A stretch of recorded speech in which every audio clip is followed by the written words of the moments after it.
The place is so famous, it's even inspired a cliché. Actually, it's not that solid.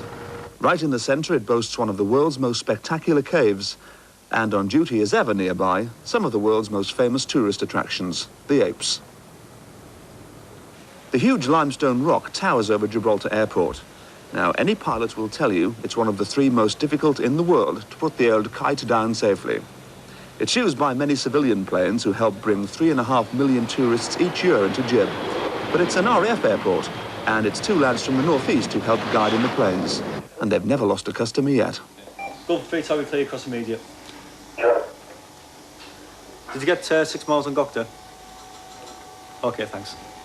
The thing is, you've got 3 crossway winds, you see, which it comes over the rock and around the other end of the rock. And it all meets in the middle and bubbles up and in, therefore it causes turbulence on the other end, you see. And you get an updraft and a downdraft. So aircraft at land has got a big problem, you see. Hey, you're up 018, take next convenient. Left contact Gibraltar Tower, 123.3. Basically what we'll do in here, the approach control room, is provide the controller with as much information as we possibly can, and also handle things like flow control problems and flight planning problems with the aircraft. What about Gibraltar itself? You enjoy working Gibraltar, yeah, it's a good place to work. It's different than a lot of RAF stations. As you know, a lot of RAF stations are in the middle of the country somewhere, with the nearest town about 10 miles away, but here we're in the middle of 2 large towns, and Gibraltar is in fact a city, has 2 cathedrals. It's brilliant in the summer, it really is. You're in the centre of everywhere.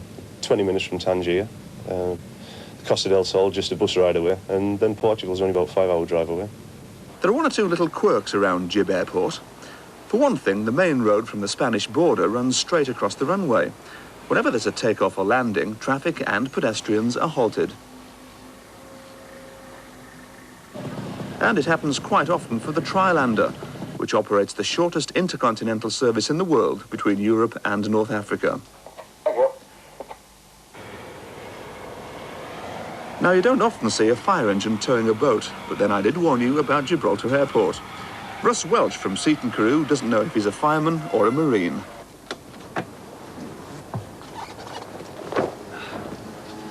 Why are you dressed like a spaceman? Oh, it's the usual protective clothing. It sort of protects from the heat, reflects it if we are actually involved in a fire situation. How long have you worked at Gib Airport? I've been here 6 months now. You've never lost a customer yet? Not yet. What's intrigued me is the fact that you're towing a boat behind this fire tender. What's all that about? The reason for that is this is the only airport that has the ogging at both sides of the sea. And if one happens to overshoot and go into the sea, fire tenders aren't much use, you know. Staying with uniforms for a while, there are rather a lot of these chaps about. For all the world, a British bobby. And they even changed the guard. Of course, this isn't Buckingham Palace, it's Convent Place, and this dates back to the year 1411. Now, the regiment in residence at Gibraltar at the moment is the Royal Green Jackets, and this changing ceremony happens once a month. It's their big day, and it proves to be quite a tourist attraction.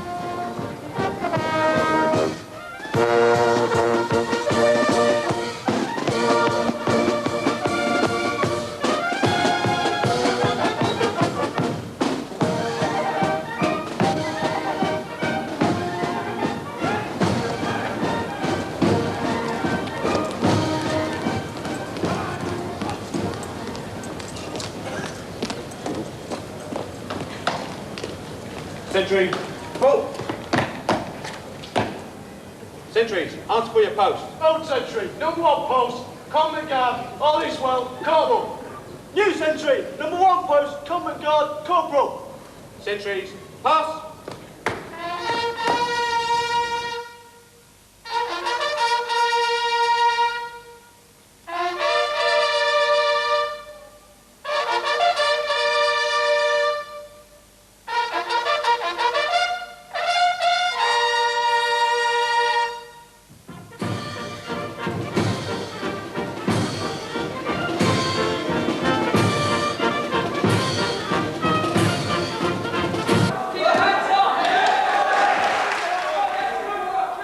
Incidentally, when the Royal Green Jackets aren't on parade, they have been known to enjoy a good punch-up.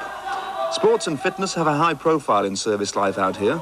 Supervising today's inter-company warfare is RAF Sergeant Mick Murphy from Billingham.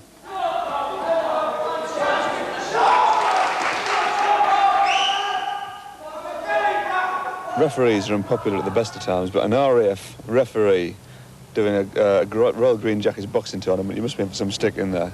Just a little bit sometimes, but most of the time they're very well behaved, very well disciplined young men. Now, talking to the lads who are here, one of the benefits, they say, is cheap sport, and you're in charge of that, really. Yeah, very much so. My job is basically the administration of sport and recreation specifically for the Royal Air Force on the Rock, but also because we're in such small numbers, we tend to work hand in glove with both the Army and the Navy PT staffs as well. What's the most popular sport here? I would say football. Football is the most popular sport. That's very hard to believe, because there's no flat land. I haven't seen a flat piece of land since we arrived in Gibraltar. Well, we have 5 pitches on the Rock, and they're all floodlit. And you'll find on an evening time, most evenings, there's 3, sometimes 4 games going on, one after another on each of the pitches, to accommodate all the different leagues that there are on the Rock. Okay, Ian, are you ready? Yes? Stand by then. Good afternoon and welcome to this week's Little Miss for Royal Air Force. I'm Ian Taylor, and in a packed newsletter this week, I've news of arrivals to the Rock, details of what's on, and in a rather frank interview, an RAF wife explains why her husband is a constant source of embarrassment. Reminds me of two-way family favourites. There are 4,000 servicemen on the Rock, and one way they keep in touch is through the British Forces Broadcasting Service. The man with his finger on the pulse is Sergeant Ian Taylor, born in West Hartlepool, now living in Acklam. If Mark Page is tuned in, you'd better watch out, pal. But they asked me to keep my clothes on. You get to meet a lot of people, and people relate your voice over the radio to the face when you see you around camp, so it's quite interesting. Do you actually enjoy broadcasting? Yeah, apart from the fact that it's recorded, it's not actually going out live. It's enjoyable, yeah. It's a completely different world to what you used to, because when you're not doing this, what is your full-time RAF role? The job is entitled Work Services, which really relates to the maintenance of the RAF estate here in Gibraltar, looking after the buildings, the airfield, decoration, that type of thing. So that's quite a busy job in itself. And in this job, you're sort of the Nigel Dempster of Gibraltar. Yeah. Are you a bit of a sleuth as well? Do you go around digging up the dirt? If I could, yeah, but I don't think they'd let me broadcast it. The Navy's here as well, of course, and it's not necessarily a man's life. I'm in charge of the Admiral's office, deal with all his correspondence and make sure his letters go out on time and things. The Admiral, Big White Chief of Gibraltar? Yeah. What do you think of the island? The Rock, sorry. Well, this is the second time I've been here, and I'm happy to be here. I've just done 6 years in Faslane, so it rains a lot there, but the weather, although it doesn't look it at the moment, is certainly an improvement of Faslane. What about the social life? You're single. What do you enjoy about the place? Well, since I've been here, I've tried to I'll go to Spanish classes, understand what the locals are saying, and go to aerobics, and I'm looking around for a second-hand bike to get about the Rock, because the cars, you can't, so many cars here. You've got quite a family back in Whitley Bay, haven't you? Yes, my parents both live and work there, and 2 small brothers, but the rest of the family, brothers and sisters, have branched out a bit, they've moved further afield. Quite a service family you've got. Yes, brother 18 just joined the Army, Royal Fusiliers, based in Basingbourne, and my other brother's on HMS Courageous submarine. Meanwhile, back at the governor's residence, the guard had changed and things were definitely more peaceful. However, as Big Jed Bunn often finds out, you never know when there's a VIP about to pop in for tea and tiffin. Jed, you're a house sergeant for the governor. Exactly what does that involve?